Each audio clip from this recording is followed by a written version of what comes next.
Las 5 leyes de prostitución más perturbadoras de la Europa medieval. Imagina caminar por las calles empedradas de una ciudad medieval europea al caer la noche. Las sombras danzan entre los edificios de madera, pero hay algo que llama tu atención. Mujeres vestidas con colores específicos, obligadas por ley a usar marcas distintivas que las señalan como diferentes del resto de la sociedad. No por elección, sino porque un sistema legal cruel y despiadado las ha convertido en parias marcadas. Bienvenido al mundo de las leyes de prostitución medievales, donde la hipocresía social se disfrazaba de moralidad, y donde la supervivencia femenina se regulaba con una crueldad que desafía toda comprensión humana.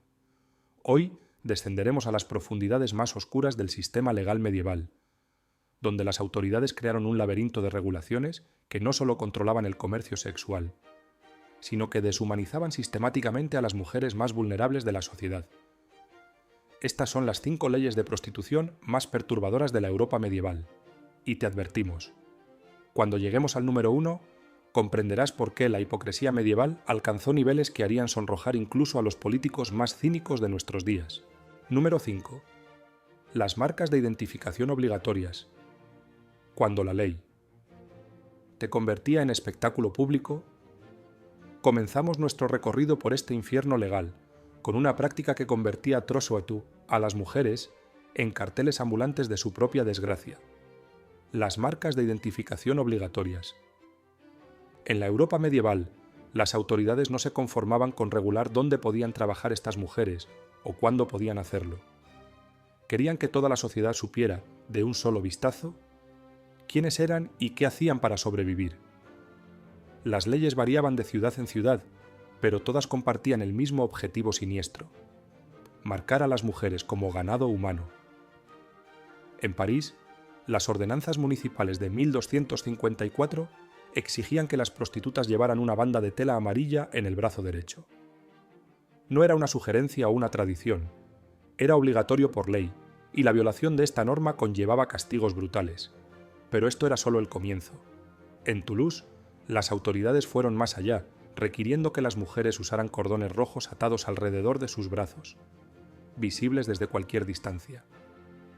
Estos cordones tenían que tener un ancho específico, medido por inspectores municipales que visitaban regularmente los burdeles para verificar el cumplimiento. Imagina la humillación. Funcionarios del gobierno midiendo con reglas los cordones que marcaban tu condición social. En las ciudades alemanas, las leyes alcanzaron niveles de crueldad casi artística. Las mujeres tenían que usar gorros de colores específicos: amarillo en algunas regiones, rojo en otras, y en casos extremos, gorros con cuernos pequeños que las identificaban como mujeres de vida licenciosa. Estos gorros no podían ser removidos en público bajo ninguna circunstancia, convirtiendo cada salida a la calle en una caminata de vergüenza pública. Las autoridades justificaban estas marcas como medidas de salud pública y orden moral, argumentando que los ciudadanos honestos tenían derecho a saber con quién trataban, pero la realidad era mucho más siniestra. Estas leyes creaban un sistema de castas que separaba permanentemente a estas mujeres del resto de la sociedad, haciéndoles imposible escapar de su situación incluso si encontraban medios alternativos de supervivencia. En Inglaterra, las regulaciones llegaron al extremo de especificar no solo el color de la ropa, sino también el tipo de tela que podían usar. Las prostitutas tenían prohibido usar seda, terciopelo o cualquier material considerado noble. Su vestimenta debía ser de lana burda o lino simple, y los colores permitidos se limitaban al amarillo, el rojo y, en algunos casos, el verde brillante que las hacía visibles incluso en la oscuridad de las calles medievales. Pero quizás lo más perturbador era que estas leyes se aplicaban no solo a las mujeres que trabajaban voluntariamente en el comercio sexual, sino también a aquellas que habían sido forzadas por circunstancias económicas extremas, viudas sin recursos, mujeres abandonadas por sus maridos o simplemente aquellas que habían sido acusadas falsamente de inmoralidad. Todas tenían que someterse al mismo sistema de marcado público. Los castigos por no llevar las marcas correctas eran devastadores. Las mujeres podían ser azotadas públicamente, multadas con sumas que las hundían más en la pobreza, o incluso exiliadas de la ciudad. En algunos casos extremos, las autoridades ordenaban que se les cortara el cabello públicamente, una humillación que en la cultura medieval era considerada casi equivalente a la muerte social. Las consecuencias psicológicas de vivir permanentemente marcada eran devastadoras. Estas mujeres no podían asistir a misa con el resto de la comunidad, no podían comprar en los mercados principales durante las horas pico, y sus hijos automáticamente heredaban el estigma social de sus madres. Era un sistema diseñado no solo para regular el comportamiento, sino para crear una clase permanente de parias sociales. Lo más hipócrita de todo era que los hombres que utilizaban estos servicios no enfrentaban ningún tipo de marca o identificación. Podían caminar libremente por las calles sin que nadie conociera sus actividades, mientras que las mujeres llevaban sus cicatrices sociales como letras escarlatas permanentes. Número 4. Los horarios de confinamiento. Cuando la libertad de movimiento se medía en horas, si las marcas de identificación convertían a las mujeres en espectáculos públicos, las leyes de confinamiento las transformaban en prisioneras sin celdas. Las autoridades medievales desarrollaron sistemas de control temporal que restringían no solo dónde podían estar estas mujeres, sino cuándo podían existir en el mundo. En la mayoría de las ciudades europeas, las prostitutas tenían prohibido salir de sus barrios designados durante las horas santas. Esto incluía no solo los domingos completos, sino también las horas de misa matutina de cada día, los días de festivales religiosos y los periodos de Cuaresma. Durante estas restricciones, que podían sumar hasta 4 meses al año, las mujeres estaban efectivamente bajo arresto domiciliario. Las ordenanzas de Venecia, una ciudad conocida por su comercio internacional y aparente tolerancia, contenían algunas de las restricciones más severas de Europa. Las mujeres no podían aparecer en las calles principales entre el amanecer y las 10 de la mañana, ni entre las 5 de la tarde y el anochecer. Esto efectivamente las confinaba durante las horas más productivas del día, cuando podrían haber encontrado trabajos alternativos o manejado asuntos personales básicos. Pero las restricciones iban mucho más allá del simple control horario. En muchas ciudades, las mujeres tenían prohibido cruzar ciertos puentes, entrar en determinadas plazas o incluso caminar por calles que pasaran cerca de iglesias o escuelas. Esto convertía la navegación urbana en un laberinto legal, donde un paso en falso podía resultar en arresto y castigo público. Los castigos por violar estas restricciones temporales eran inmediatos y brutales. Las autoridades empleaban vigilantes especiales, a menudo llamados guardianes de la moral, que patrullaban las calles buscando mujeres fuera de lugar o fuera de horario. Estos vigilantes tenían autoridad para arrestar inmediatamente a cualquier mujer que violara las restricciones, sin necesidad de juicio o investigación. En París, las violaciones de horario se castigaban con lo que llamaban la exhibición de mediodía. La mujer infractora era colocada en una plataforma en el centro de la ciudad durante las horas más concurridas del día, con un cartel que describía su transgresión. Los ciudadanos no solo tenían permiso para burlarse e insultar, sino que algunas ordenanzas específicamente alentaban esta humillación pública como parte del castigo. Las restricciones se volvían aún más severas durante los periodos religiosos importantes. Durante la Semana Santa, las mujeres podían estar confinadas completamente durante días enteros, sin permiso para salir ni siquiera para comprar comida. Dependían de la caridad de otros o de provisiones almacenadas, y muchas pasaban hambre durante estos periodos de confinamiento religioso. En algunas ciudades, las autoridades llegaron al extremo de requerir que las mujeres se registraran con guardias municipales al entrar y salir de sus barrios permitidos. Este sistema de pases convertía cada movimiento en un acto controlado por el Estado, donde la libertad básica de movimiento estaba sujeta a la aprobación burocrática. Las implicaciones económicas de estas restricciones eran devastadoras. Las mujeres no podían trabajar durante los horarios más lucrativos, no podían acceder a los mercados durante las mejores horas de comercio, y no podían buscar empleos alternativos que requerían horarios normales. Esto las mantenía atrapadas en ciclos de pobreza que hacían casi imposible escapar de su situación. Lo más cruel era que estas restricciones se aplicaban independientemente de las circunstancias personales. Una mujer embarazada necesitando atención médica, una madre tratando de comprar comida para sus hijos, o alguien enfrentando una emergencia familiar, todas tenían que esperar hasta que las horas permitidas llegaran antes de poder moverse libremente por su propia ciudad. Número 3. Los impuestos de supervivencia. Cuando respirar tenía precio, ahora entramos en territorio aún más siniestro. el sistema de impuestos especiales diseñado específicamente para exprimir hasta la última moneda de las mujeres más vulnerables de la sociedad. Las autoridades medievales no se conformaban con regular y confinar a estas mujeres. También vieron en ellas una fuente inagotable de ingresos municipales. Los impuestos de tolerancia eran cobros regulares que las mujeres tenían que pagar simplemente por el privilegio de existir en sus propias ciudades. En Lyon, por ejemplo, cada mujer tenía que pagar una tarifa mensual equivalente al salario de una semana de trabajo de un artesano calificado. No por servicios municipales, no por protección, sino simplemente por el derecho a no ser expulsada de la ciudad. Pero esto era solo el comienzo de un sistema tributario que haría parecer razonables a los recaudadores de impuestos más despiadados de la historia. Las mujeres tenían que pagar tarifas separadas por cada aspecto de su existencia. Impuestos por dormir en ciertos barrios, impuestos por usar los baños públicos, impuestos por comprar comida en los mercados, e incluso impuestos por caminar por ciertas calles durante las horas permitidas. En Estrasburgo, las autoridades municipales implementaron lo que llamaban el impuesto del aliento, un cobro diario que las mujeres tenían que pagar literalmente por estar vivas. El nombre no era metafórico. Los recaudadores llegaban cada mañana a los burdeles y casas donde vivían estas mujeres para cobrar la tarifa diaria por ocupar aire municipal. Las que no podían pagar eran inmediatamente expulsadas de la ciudad, sin importar el clima, la hora o sus circunstancias personales. Los métodos de cobro eran particularmente crueles. Los recaudadores de impuestos tenían autoridad para confiscar cualquier posesión de valor, incluyendo ropa, comida o incluso medicinas. Si una mujer no podía pagar en efectivo, podían tomar sus zapatos, dejándola descalza en las calles de piedra. Podían confiscar su manta, dejándola sin protección contra el frío. O podían tomar sus herramientas de trabajo, eliminando su única fuente de ingresos.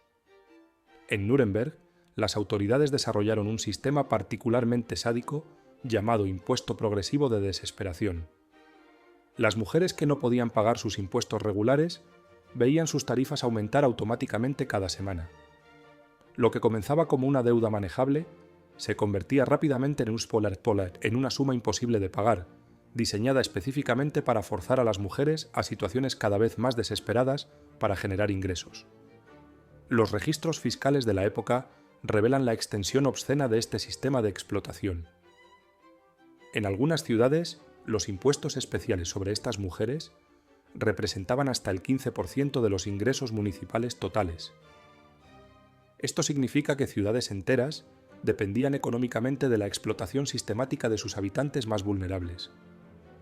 Las autoridades justificaban estos impuestos como tarifas por servicios especiales, pero los servicios prometidos nunca se materializaban. Las mujeres pagaban por protección que nunca recibían, por servicios de salud que consistían en inspecciones humillantes, pero ningún tratamiento real, y por privilegios comerciales, que en realidad eran simplemente el derecho básico a existir. El aspecto más despiadado de este sistema era su aplicación durante emergencias personales. Si una mujer se enfermaba y no podía trabajar, sus impuestos no se suspendían, se acumulaban con intereses. Si tenía que cuidar a un hijo enfermo, los cobros continuaban. Si era víctima de violencia y necesitaba tiempo para recuperarse, las autoridades la trataban como morosa fiscal y añadían multas adicionales. Los castigos por no pagar estos impuestos iban mucho más allá de la simple expulsión. En algunas ciudades, las mujeres morosas eran sometidas a subastas de deuda, donde sus servicios futuros se vendían al mejor postor para cubrir lo que debían. Esto efectivamente convertía el impago de impuestos en una forma de esclavitud temporal, donde las mujeres perdían control sobre sus propias vidas y cuerpos hasta que sus deudas fueran saldadas. En casos extremos, las autoridades empleaban lo que llamaban castigo familiar extendido. Si una mujer no podía pagar sus impuestos y tenía hijos, estos también podían ser sometidos a cobros especiales, o incluso separados de sus madres y puestos bajo custodia municipal. Esto convertía la pobreza en un crimen que destruía familias enteras. Número 2. Los exámenes médicos forzados. Cuando la dignidad humana se examinaba con instrumentos. Ahora llegamos al penúltimo horror de nuestro recorrido. Los exámenes médicos forzados que convertían a las mujeres en especímenes de laboratorio y transformaban la violación en procedimiento médico legal. Bajo el pretexto de salud pública, las autoridades medievales instituyeron sistemas de inspección corporal que deshumanizaban completamente a las mujeres más vulnerables de la sociedad. Los exámenes de pureza eran procedimientos obligatorios que las mujeres tenían que someterse regularmente, a menudo semanalmente, realizados por inspectores municipales que no tenían formación médica real. Estos hombres, generalmente nombrados por autoridades religiosas o municipales, tenían poder absoluto para examinar íntimamente a cualquier mujer sospechosa de prostitución. En Florencia, las ordenanzas municipales requerían que todas las mujeres solteras mayores de 16 años se sometieran a inspecciones mensuales, independientemente de su ocupación real.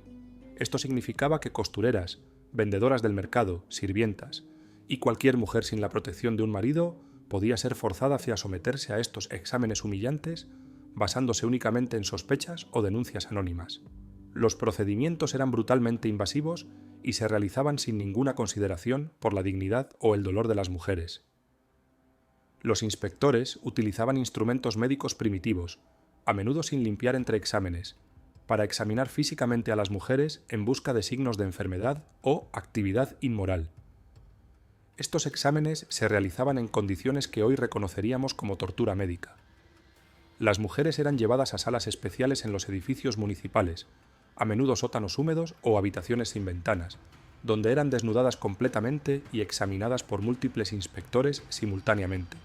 No había privacidad, no había anestesia para procedimientos dolorosos y no había derecho a rechazar el examen.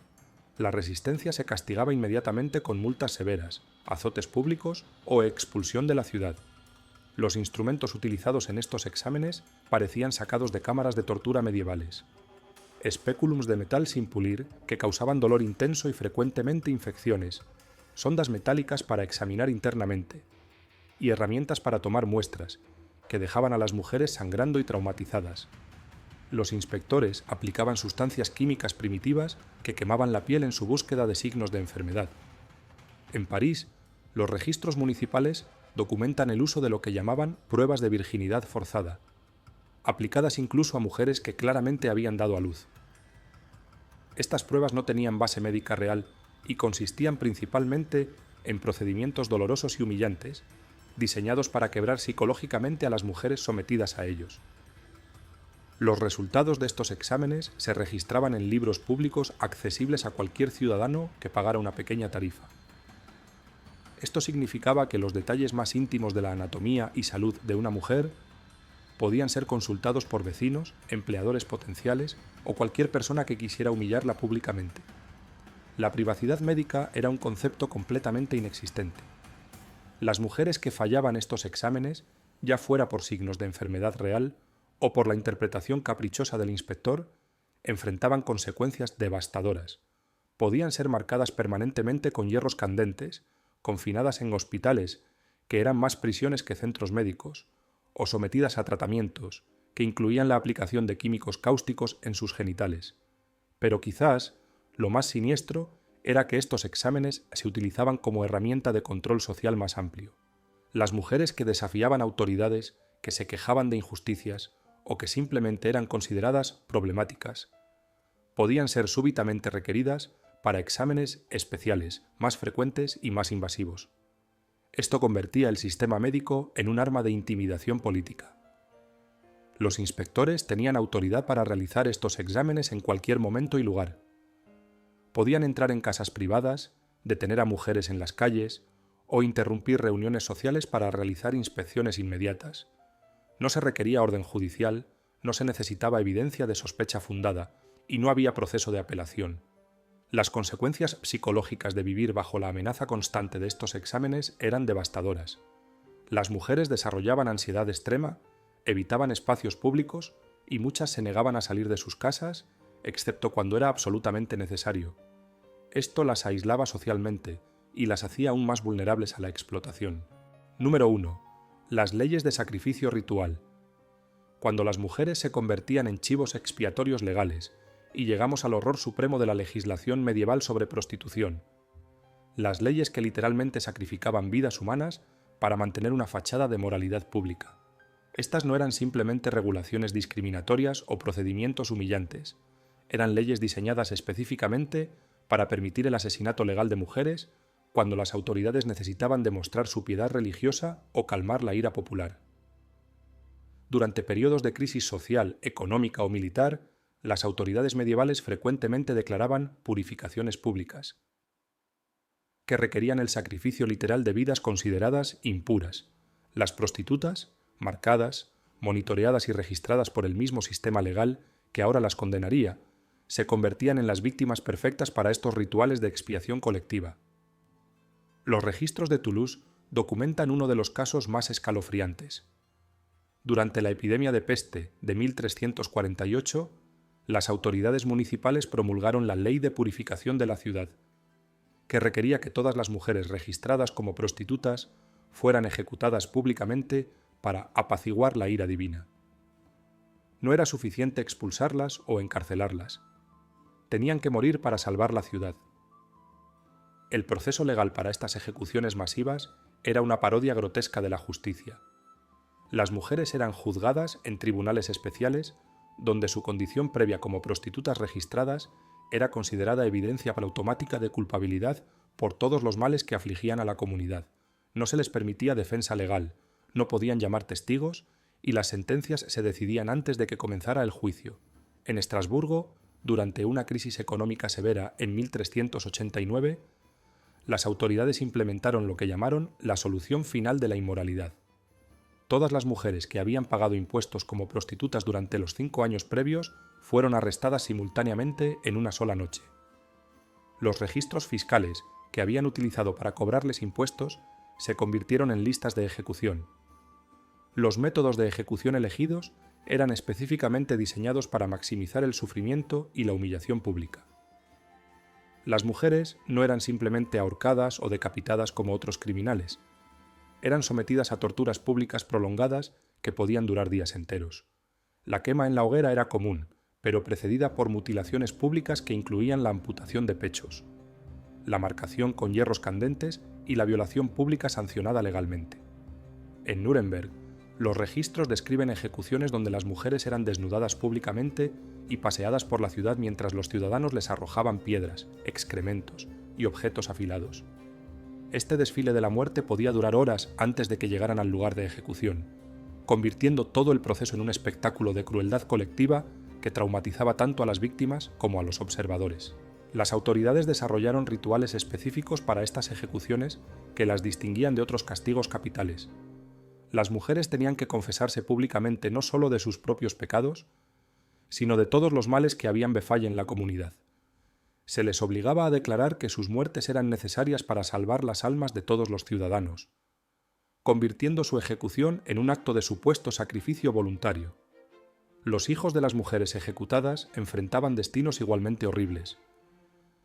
Los hijos varones mayores de 10 años eran frecuentemente ejecutados junto con sus madres, bajo la teoría de que habían sido corrompidos por la inmoralidad materna. Las hijas eran automáticamente marcadas como prostitutas futuras y sometidas al mismo sistema de control que había destruido a sus madres, creando ciclos intergeneracionales de abuso legal.